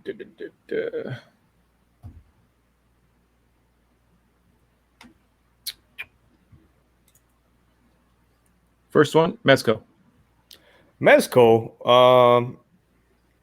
I would say Fallen from Grace. That's what comes to my mind when I think about Mezco. Yeah, I think I'm in the same boat. I'm just been like, not picking up a lot. Like I didn't pick up their last exclusive, or the last three. The last three exclusives, I haven't not picked up. Yeah, I gotta agree, man. I'm kind of. I mean, I love Mezco. Don't get me wrong, but I'm not maybe as invested as they used to be a couple of years ago. Yeah. It's just hard to keep up with them. And they, I've got figures that I've been waiting on, like that Keaton Batman. I know this is an old dead story and everybody's saying the same thing, but I want my fucking Keaton Batman. I don't know why it's taken so long to get out to us. That figure is not going to be good, I don't think. Just my opinion on seeing. I hope I'm wrong. Yeah. I hope I'm wrong because so many people are excited about it, and I would love if that thing came out and I had to make a post about how I missed it, so if someone could help me buy it, like I hope that happens. I don't want the figure to be bad, but I just don't see it. But you know what though? Even though Mezco, I don't feel like it. I don't think they are as great as they were, or they just don't appeal to me as much as they used to.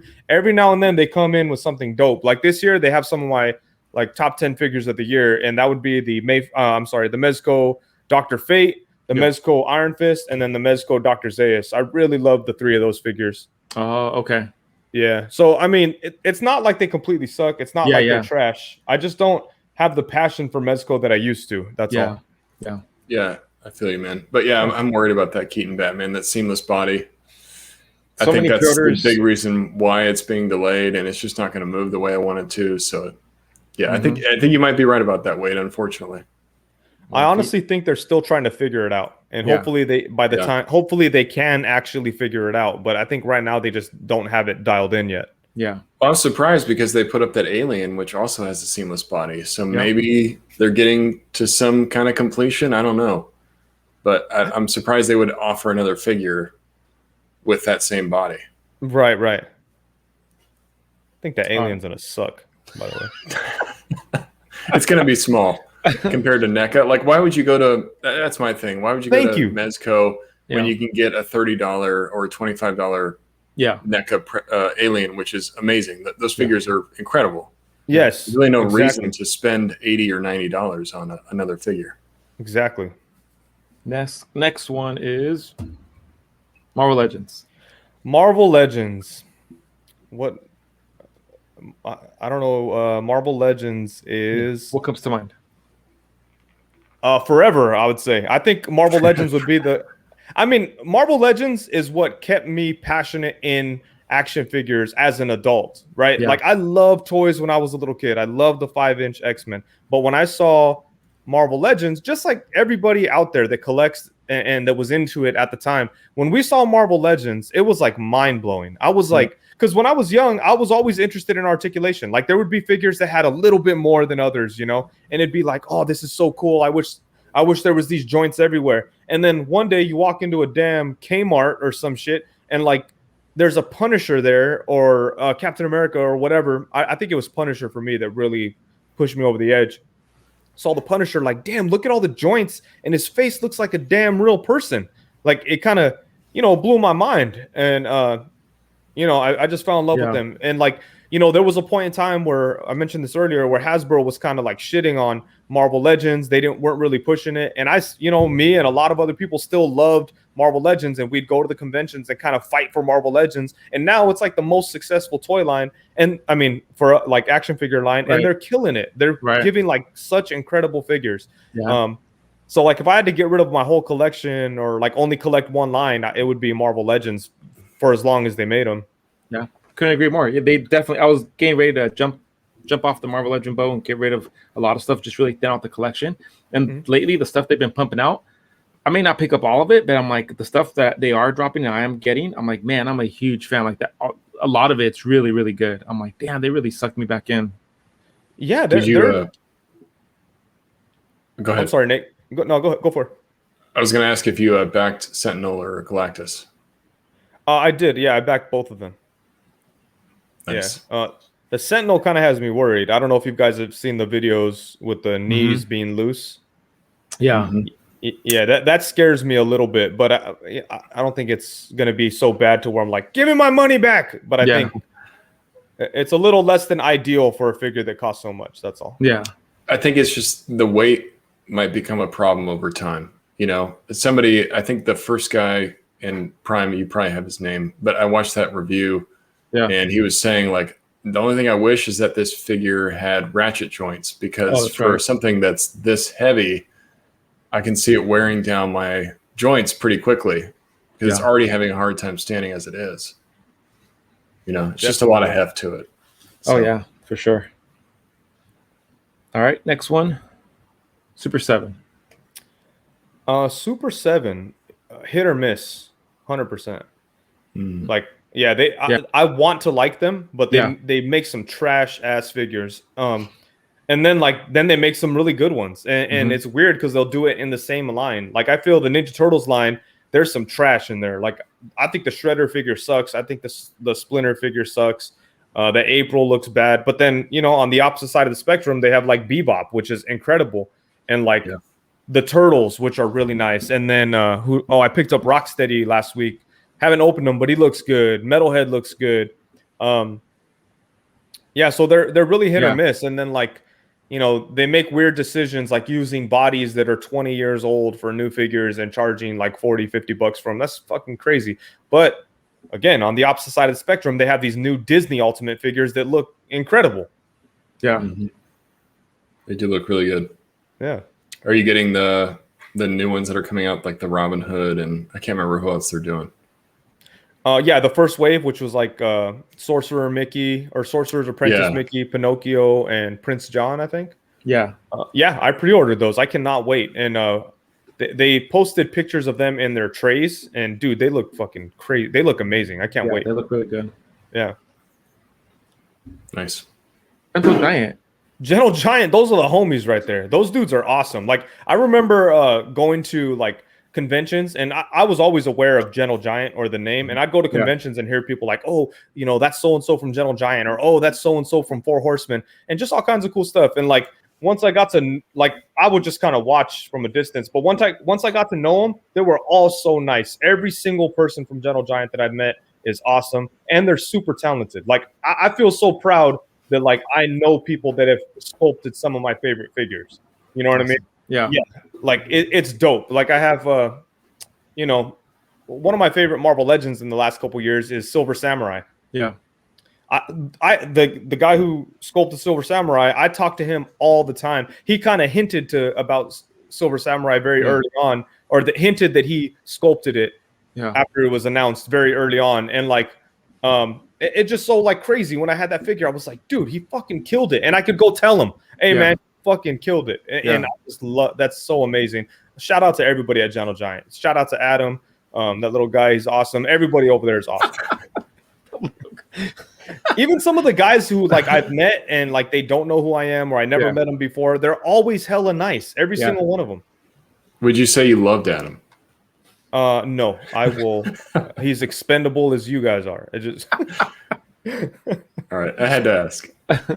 I will say that like one of the I will give my wife permission to invite him to my funeral, maybe. Oh, and it'll be up to her. Oh, that's big, man. That's big. Well, since we mentioned Adam, Acid Rain.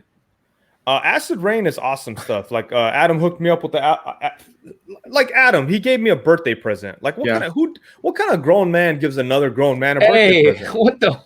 What? I gave Nate a birthday present. Oh, but you guys are like road dogs, right? But like, no, I mean that's nice and everything, but I thought that was weird. No, not weird in a bad way, but I really appreciated that he did that. It's very that's awesome. I would never buy another man a birthday present unless I planned on leaving my wife for him. Yeah. No, but Adam gave me an Acid Rain figure. What did he give you? I don't know the name. Here, let me grab it. It's right here. Me one of these little PJ guys. Yeah, he gave me one of those little dudes. Here, let me grab it. Hold on. Okay. So he gave me this here. I don't know if you guys. Oh, okay, okay, yeah, yeah. And apparently this is like an exclusive to somewhere or something. Yeah. I looked it up. It's like $70 on Big Bad Toy Store. I was like, what the hell? What's Adam doing? But yeah, it was crazy. And like they have such good detail and the soft goods, the sculpting, the articulation, everything about these little figures is awesome, except it's just not my preferred scale. But I still appreciate this scale and I like these figures a lot. Yeah. Nice. Yeah, hell yeah. Beast Kingdom. Oh, Beast Kingdom. Those are the homies too. Yeah, I like Beast Kingdom's Egg Attack figures. Obviously, I think they've been killing it with the Egg Attack figures for years, especially when they started to put in soft goods. I'll tell you right now, Egg Attack does soft goods better than Mezco, 1000%. Like, especially with the superhero stuff. Like a good example is Jim Lee Cyclops. And it's crazy because on the SDC Spider-Man, the comic version that you did the review on, sold me. I was like, yep, I saw your review. I was like, I had to get it. He's such a good. That's my one and only Egg Attack, and it's so good. Okay, so when you got it, you opened it and you enjoyed it and everything. Yeah. Oh, sweet. Okay, cool. Yeah, and Beast Kingdom was like one of the first companies, like toy companies that made me like feel appreciated. It was awesome. Like at Toy Fair, Prime, you probably heard me tell this story, but at Toy Fair, I was looking at the Beast Kingdom shelf and I was like just enjoying what they had going on, and one of the dudes was like talking. He was super nice. He was like do you buy our products? I was like, oh, when I can, but they're expensive, but the ones that I have I really really like. And I was like, oh, by the way, I do toy reviews, and I gave him my card, and he picks it up. He looks at Unparalleled Universe. I know you. Hey, so and so, come here. Look, this is the guy that I was showing you his video. I was like, oh, little old me. Oh, I was like, it was cool, man. And then he was like, then he opened up the case and let me hold figures and touch things. And then I was looking at the Hulkbuster figure, and I was like, oh, dude, this is dope. I want to do a review. He's like, man, I wish I could give you that, but I can't. But let me go get you something. And he ran to the back and he gave me a figure that wasn't the greatest figure, but it was still very nice. It was this Beast Kingdom. Oh yeah, the Nightmare. I was just gonna ask about that because I remember you saying something in the review like, "Hey, shout out to Beast Kingdom for giving me this figure." So I didn't know if that was like an ongoing relationship, but it sounds like it was just that kind of like one time where they're giving you some free stuff. Well, at that time we talked about Comic-Con. So we were like, we want to do like an event for Comic-Con, like live at the convention. Like maybe you could do like a live review or something, or we could figure something out. I was like, I'm down for any weird shit that you guys want to do. And then like, but then after Toy Fair, that's when the whole world shut down. So then obviously they didn't have Comic-Con. But around the time of Comic-Con, they still wanted to do some kind of push, and they reached out to me, and they even asked me like, hey, who are some other action figure reviewers that you think would do a good job promoting our products? And I referred a couple of people, and they actually sent toys to those people, toys to me, and we reviewed them. And that's how I got Spider-Man. But I actually, even before they sent that to me, I pre-ordered it, so I have 2 of them. But, that Spider-Man's freaking dope. One of my favorites. Hell yeah. No, they're awesome. And I'll tell you this too, with the Dynamic Action Heroes line, they keep getting better and better. Like I freaking love Jack Sparrow and this Joker right here. This Joker is so dope. Oh yeah. And I don't know if you've seen the more recent stuff that they've been announcing, like the new Dark Side and like the Dark Side looks killer. Yeah, hell yeah. And like the Disney stuff, they got a bunch of cool Disney stuff on the way. So dude, they're killing it, man. Yeah. I know you reviewed one of the Jack Skellington figures, right? Yeah, the Jack Skellington figure is awesome too. I love that one. And they're 8-inch scale. I think they're 1/9 or something. Like they're a weird scale. Okay. Yeah. But they're dope, man. Like they do soft. The Egg Attack stuff is the best example of what they could do with soft goods. But Dynamic Action Heroes is pretty good too, and they keep getting better. So nice. Yeah. Marvel Select. Marvel Select is like they're like that. Oh man, I can't think of an appropriate metaphor. What I was gonna say was gonna be fucked up, but Marvel Select's like the little engine that could. Yeah, that's way nicer. Yeah. I was gonna say something way worse. Because every once in a while they'll pump out something that's like just freaking blows it out of the water. Yeah, and like I remain a fan of Marvel Select because like when they hit, they give you so much for what you pay. Titanium Man. Titanium Man's what, $30? And that shit is crazy. That's a dope figure. And every now and then they'll do that. Sometimes you got to kind of shift, like filter through the not so good figures. But it seems like they always get there eventually with something amazing. So I always keep Marvel Select on my radar, but I wouldn't be out here like starting arguments about how they're the best line ever or anything. That Centurion Iron Man review you did was really good too. They get killer paint job on it. Yeah. No, that's right. They killed it. And then the amount of accessories. Mm-hmm. And then also Rampaging Hulk. So they had 3 amazing figures this year. That Rampaging Hulk is freaking amazing. I had to get 2 of them just because he was so good. Ooh, nice. Hell yeah. Transformers. Transformers is so I have a really great appreciation for Transformers because I had no interest in them when I was little, and I had zero knowledge about Transformers. I maybe before 2 years ago, I could probably name 3 Transformers. Mm-hmm. I just wasn't into it. It didn't catch my attention, but I ended up with the Transformer. I went to Hasbro breakfast at Comic-Con and they gave away a bag with a bunch of different toys. There was a Transformer in there. I was like, oh, this is kind of cool. And I started buying a couple more and I really, really liked them. I was impressed with the Siege line and I liked it so much that I started to like research the characters. And then I got to a point where there were certain characters that I wanted and things like that. So it's always fun to discover something new and just kind of go down the rabbit hole. And the Transformers like community, if you want to call it, are really nice. Like there was a lot of people that were suggesting awesome stuff for me to check out, or some people like sent me figures. Like The Amazing sent me a Masterpiece Sideswipe. Just nice.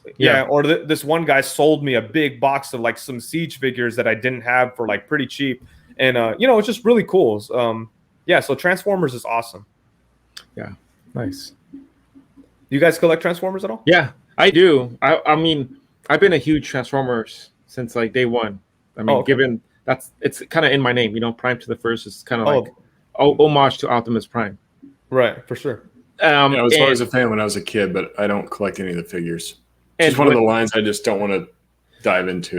It's hard too because when I was really like hardcore collecting Marvel Legends, I was trying to get all the G1 stuff, and then I realized like when Siege came out, I was like, all the G1 stuff really sucks. Like.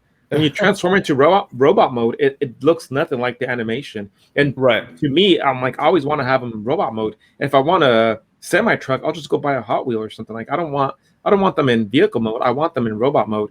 So a lot of times I go for like the best interpretation that captures the animation. So when I got the Toys Alliance Optimus and Megatron, I was like, that's it. I got my ideal Optimus Prime and Megatron in my collection.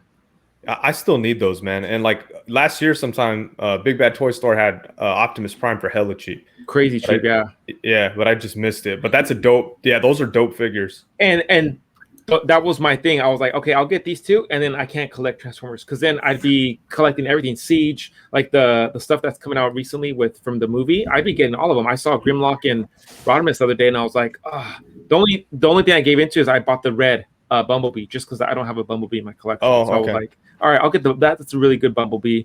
But aside from that, every time I see something, I'm like, nope, I can't get it. Or else that's going to be a dark hole I'm going to fall into. Yeah. I got to say, I was tempted by the amazing Yamaguchi Optimus Prime, and I know you reviewed that Unparalleled. So compared to other figures, where would you put that Prime? I think that Prime is cool, but I spent very little time with it. I think the one, like if you're looking for a cool, just articulated Optimus Prime figure, I would say I think it's the Fural Action something. You guys familiar with that one? They usually make model kits. Okay, yeah, I know what you're talking about. I think it's either Flame Toys or Fame Toys or something. They did Optimus, Bumblebee, Starscream, and Megatron. Well, they did model kits for all those, but then they also put out like a built painted action figure of Optimus Prime, and it's based on the IDW look for Optimus. Yes. Okay. Yeah. And that one is super dope. I like that one a lot. And it's non-transforming, which I'm totally okay with. I just want the articulation. That's really what I'm after. That's why I asked you about Amazing Yamaguchi, but I never really checked out I don't know if I'm saying it right, the Furai figures, but yeah, I appreciated that you did the review of that, because I'm like, okay, I haven't really seen these figures before. So to see it cool in a Transformers is pretty awesome. But I will say the Amazing Yamaguchi one is good though. It's a really nice, like, just G1 Optimus Prime in my opinion. Like, it has the bright colors. But I don't know. I really had high hopes for the red line. Like, I liked some of those figures, but they just didn't hit me like I wanted them to. I wanted Marvel Legends and Transformers forms, but they just didn't quite do it. Yeah, you're not the first person I've heard say that either, is that a lot of people were kind of disappointed with the red line. It wasn't really what they thought it was going to be. It ended up being something else. Yeah, it's really bizarre, like what they got going on with that line. They look cool standing on the shelf though, so I'll keep the ones I have. Mafex. Mafex is probably like the best. What's the word? Like premium, like the best premium 112 line, I would say. I think they do pretty much like everything that Figure Arts does, but better. They don't do soft goods, so it's hard to compare them to Mezco. But when they do soft goods, they kill it. Like the Peter B. Parker is a crazy ass figure. So many different options. So like incredibly well done. Mafex is awesome, but they do have like imperfections and little tweaks. But I feel like they're constantly always improving. With each release, things are getting better and better. And I'm a big fan of Mafex. They're probably my like second or third favorite line. Yeah, same here. I've been getting more and more all my pre-orders. I'm just waiting for them to ship. Well, the Dark Knight Batman, like, it's some of my favorite Batman figures in my collection. Like, especially the triumphant one with the battle damaged face and the ripped clothes. It's just an amazing figure. It's ridiculous. Both of them are. Both Dark Knight figures are ridiculous. And they're so good that I don't mind just buying the repaints. Like the one that's going to come with Carrie Robin. Dude, it looks crazy. But it's a must for Carrie Kelly for sure. And then they're going to give us the beefy Superman too. I would say and the Batman Armored too. Oh, that's right. I that's don't think I have that. It's hard to keep track. I don't think I have that. I tried to pre-order them, and then it was funny because I tried to pre-order them, and then sometimes guys in the Tuesday crew chat, they'll throw in stuff, and I'm like, oh shit, did I pick it up? And I'll click on it, and I'll go to my account, and I'm like, oh, I already pre-ordered it. I was like, god damn it, like I need to have a running list of all my pre-orders, because I don't know. I did that with the Mafex Scarlet Spider and the Mafex Psylocke on AmiAmi.com, and I can't figure out how to cancel them. So now I'm gonna cancel them because you're gonna get blacklisted and get blocked. Oh yeah, with Ami, you have to email them to request, and they're a little bit, like Prime said, they'll kind of flag your account if you do it too much. You get 3 chances, I think. I canceled one of my Mafex comic Spider-Mans, and then I got an email saying like, we'll do it this time, but 2 more times, and that's it. Damn. If you want to get a site that you can cancel a little bit easier on, HLJ.com, Hobby Link Japan. Oh, okay. That one's great. It's kind of like a BBTS that way. I'm going to go cancel all my orders. No, but I mean, no, but I like Ami. Like, they've done pretty good for me. Like, well, I got the Figure Arts Mando figure, the second one, and the shoulder pad. So, like, the shoulder pad wouldn't go on, right? It kept just popping off. And I guess, like, what you had to do was heat it up and put it on. But I don't know what the fuck I did. But I drilled a hole through that motherfucker because I was like, I got to make it deeper. Yeah. And I was like, I got my Dremel and I was just all zoop. I was like, what am I doing? So I just hit them up like, hey, this shoulder pad's no good, man. Can you guys send me a new one? And then they sent me one, but it was the wrong shoulder pad because it didn't have the Mudhorn logo. Yeah. So I hit them up like, you sent me the wrong one. They're all, oh, sorry. And then they sent me the right one. So that was kind of cool. That's cool. Yeah. And with the Mafex Mando, I wasn't sure. I was on the fence. So I just let my order go. And I think they sent an email or something saying, you got such and such time. And I hit them up like, hey, we got to wait till payday. Could we wait till like the 15th? And it was like the 7th. And they're like, they're all, nah, we'll wait till the 14th. I was like, all right. Just got my Mafex Mando. I finally shipped my HLJ pile of loot. Have you opened it? I have not. It literally just came today. So I need to get to it. But it looks great. Take some pictures, man. Put some pictures up. That's it. Step it up, Nate. No, I like that figure. I know a lot of people don't, but I dig it. NECA. So NECA is probably my second favorite line after Marvel Legends. It's like NECA and Mafex is kind of. They've been killing it lately. That Frankenstein, like all the. I really like the Flash Gordon stuff too. It's man, their paints. I haven't had any breakage. It seems like they've really been stepping up their KC. So I've been lucky. I've had zero breakage with NECA. Oh, okay, cool. Yeah. So did you, when you bought your Defenders of the what is it called? Yeah, the Flash Gordon stuff. Did you buy them when they showed up at Target a little bit later or at Walmart? At Target a little bit later. Yeah, it sounds like the ones that were at Walmart had a bunch of QC issues. Yeah. Mine, I did like the crazy 3-hour process to make sure that they didn't break, and they're fine. But I wish I didn't have to go through that. But it's kind of cool that they corrected it by the time the Target ones hit. I mean, it's a good thing my Walmarts never have anything in stock. So, bada bing, bada boom. Yeah, worked out for me. I just love how deep they're going on the turtle line too, and I think it's because they're getting such good reception from it. But they're giving us like everything. They announced that Usagi Yojimbo. Yeah. So we're going to be getting him. I'm huge into the Turtles line for NECA. They're killing it, man. Do you have any interest in the Super 7 ones, or are you just strictly NECA? I'm collecting the Super 7 ones too. All of them? But not all of them. Mainly the Turtles. I've got Bebop and Rocksteady, Splinter and Shredder, which I agree weren't really my favorites.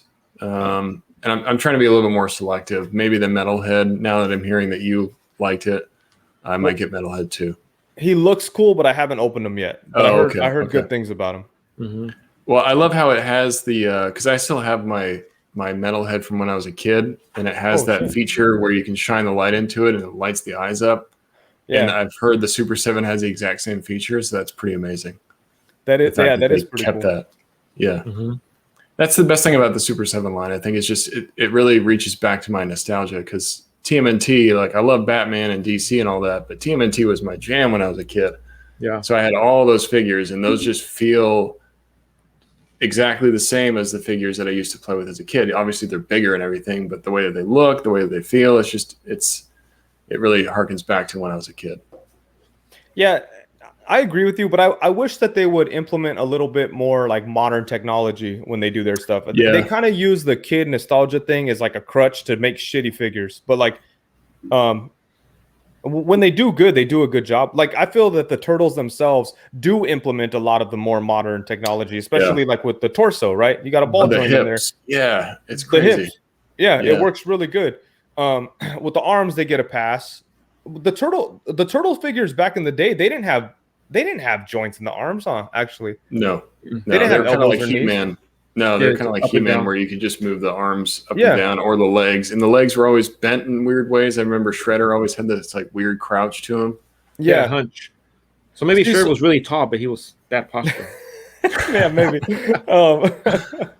But no, I wish they implemented a little bit more of the modern technology rather than just saying, no, remember when you were a kid, you had that shitty figure. Now you have it when you're an adult. That's back. But like, no, I agree. Even with the turtles, like I like the turtles. Like you said, they have some upgraded articulation, but sometimes posing them is frustrating because I just can't get them to hold a pose, or they're a little bit too loose in some areas. I don't know. It's just that's been my personal experience with some of them. yeah, like I think for Bebop is a good example. I think just something simple like putting a ball joint at the waist would have given us like the best of both worlds on this. It's like, yeah, it looks just like the toy, but it moves like a Marvel Legend, you know? Like Right. they could have done it and they were right there, but they just got lazy. And then like the excuse is like, well, I make toys that I like. And it's like, all right, you know, it's frustrating.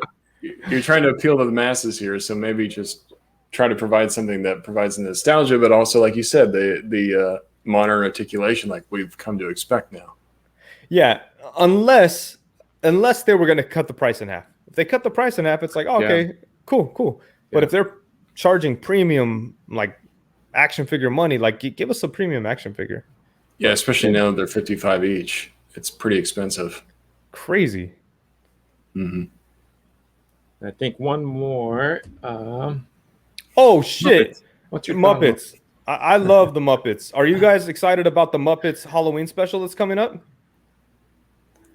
Maybe not as excited as you guys should have done your damn research, Prime, because I know. I did. You bring this up because I talked about the Muppets Halloween special, and that's bullshit that you guys aren't prepared. My last appearance on this goddamn show, but like, no, but I'm excited. I'm excited about huge. Muppets Halloween.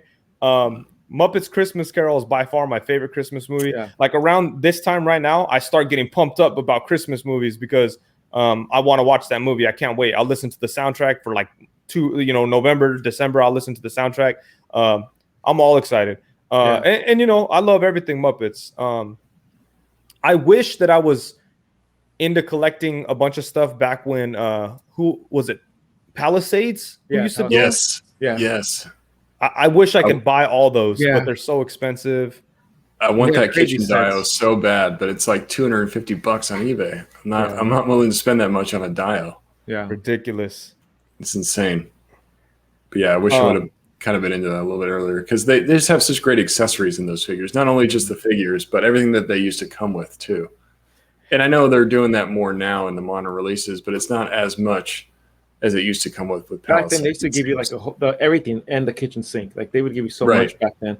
And I remember seeing them like at Tower Records and stuff, and I was like, I would be getting like I'd get like Scarface figures, or I remember they'd have some like hip hop figures like Biggies and stuff, and I'd be getting those or Movie Maniacs. I'd get all the Movie Maniacs, and I'm like, Muppets, and I'm like, no, I'm too cool. Like I'm a big kid. Like you were like 35 years old at the time. You should have been more No, you know, and it was crazy because I was like in my 20s, so I was like swinging by Tower Records. I had to pick up a new CD right before I hit up the club, but then I'd pick up all these Movie Maniacs. I'm like, Muppets, I'm not gonna get Muppets. Like I'm trying to go to the club, stash these Movie Maniacs in my trunk, pop in the new Nas or something, and then I'm not gonna get Muppets. And now I'm like, fuck, I should have got me some Muppets. We're talking about late 20s, right? Late 20s. Late 20s. 29 and a half he was. Early 30s. I was like mid 20s. Late 20s, I was not hitting up the club. I was hitting up the club not as much. Yeah, you can't be going to the club when you're 29. That's like that's kind of weak. But you know who makes pretty good Muppets figures is Diamond Select. Yeah. And I like the ones that they do. I kind of feel like they're halfway into it though, you know. Yeah. Yeah, they're just kind of filling the void. Yeah. But would you guys be down for like Mafex Muppets or like one of the premium companies? Or maybe Super 7 Muppets would be cool. Super 7 Muppets or Mafex Muppets, I think would be cool because the articulation would be. I think with Mafex they would kill it, and you almost need that hidden articulation that Mafex does really good. They do a really good job of hiding that articulation. Oh it's yeah, smooth. Sure. You know, it's really smooth. Definitely, yeah. I think it'd be weird though because Mafex doesn't typically do, and Muppets are, you know, they're not as tall as an average person, so it'd be weird to see Mafex kind of do a smaller figure because I haven't really seen them do something like that Miles before. That's super tiny. That's true, yeah, but in the Muppet style, like I just don't see them, doing like cartoony style figure like that. Yeah. but maybe I'm wrong. No, I think you're not too far off. I think Super 7 would probably be like the best fit for Marvel. I agree. But especially with seeing everything that they're doing. I mean, it's crazy to see how many different lines or properties Super 7's juggling right now. You know, you've got Power Rangers, Simpsons, SpongeBob, you got Disney, you got Turtles, you got Silverhawks, Thundercats. I mean, it's just insane. Like, I feel like once they get up to full production with a lot of that stuff, you're just going to see wave after wave after wave coming out of Super 7. It's going to get crazy once that stuff starts hitting. Luckily, I don't care about any of it except for Simpsons. I'm down for Simpsons. Simpsons is pretty cool. Yeah, I see what they started out with. It's like, okay, they're probably going to go deep with that line because they only really provided one central character, which was Mo. Yeah. All the rest are kind of variations of main characters. Yep. Yeah, well, there's that, but then there's also like the robots, which those only appeared once. Yeah. Poochie only appeared once. That's right. Homer as an astronaut is pretty like specific to a certain thing, but that I mean, dude, that's pretty wise because that's like there's so much not infinite, but there's so many possibilities. If they're gonna do like all different versions of Homer, it's like, man, they could get so crazy. I want fat Homer in a dress. That'd be cool. The Moo Homer, the Moo. Yeah, I want a radioactive man and a Bart man, maybe a Duff man. Oh yeah, that'd be cool. Great. So yeah. I'd be down for all those, man. But the first wave, a lot of people were tripping out about the character selection. But I was like, man, I love these episodes. That's like prime Simpsons stuff, you know? Because like, how whack would it have been if they took something from the 15th season? Yeah, right. You know, like they picked prime Simpsons. Yeah, yeah. I think if you're a true fan, that wave is really speaking to you. You're like, shit. If they're starting with this, you know, I just can't wait to see what they're going to do next because these are some deep cuts, you know, into the history of Simpsons. Yeah, hell yeah. Yeah, I'm excited for him. That's awesome. Well, yeah, that's the last segment on the Dirty Dozen. So I appreciate you taking the time to entertain us. Give us your last thoughts on those topics, Wade. Shooting from the hip. Yeah, hopefully I didn't talk too much. No, not at all. Hopefully those still watching are still around. Make sure you guys subscribe, hit the like button. Go check out Unparalleled Universe if you haven't already, because I'm sure you've heard of them if you're coming across our channel. Any last thoughts, comments, threats, concerns? Threats. Yeah, all my enemies, I'm coming for you. Every single fucking one of you. None of you are safe. All my friends, I'm coming for you. Every single one of you. None of you are safe. I really appreciate you guys having me. I'm a fan of both of what you guys got going on. Prime killing it with arcades and all that cool stuff. Sir. I'd love to see you get back into Dios. I still have that wall that you gave me many moons ago, and I still love it. Thank you, sir. Yeah, it's one of the better Dio. Well, it's a small piece, right? So it seems like you were able to focus, but you put so much detail into that little wall. It's crazy. So thank you for that. And then Nate, I hope you get I hope you get into a position where you could put out some more pictures because I do miss your pictures on my feed, man. I really did used to enjoy them. So thanks a lot, Wade. I really appreciate you being here, man. And I know you probably don't, maybe recognize yourself this way, but you're definitely an influencer and I look up to you. I know a lot of other people in the community do. So just to be able to learn a little bit more about you, to kind of talk to you face to face really means a lot, man. So thanks for being here. Yeah, hell yeah. Nope. Anytime you guys want me to come back, I'd be more than happy. Yeah, for sure, man. Our door is always open. So we're going to throw you into our green room and we'll sign off here with our viewers and listeners that are listening. So yeah, thanks guys. That's been another episode of The Figure Booth. Make sure to check us out on iTunes, Spotify. You can follow me, Josh Prime to the First, on Facebook, Instagram, and Twitter, all under Prime to the First. And I've been Nate, aka FigureFan_Nate. You can follow me on Instagram, Facebook occasionally, and on TikTok. But yeah, thanks to everybody for joining. Awesome, guys. Thanks. And you guys have been listening to The Figure Booth.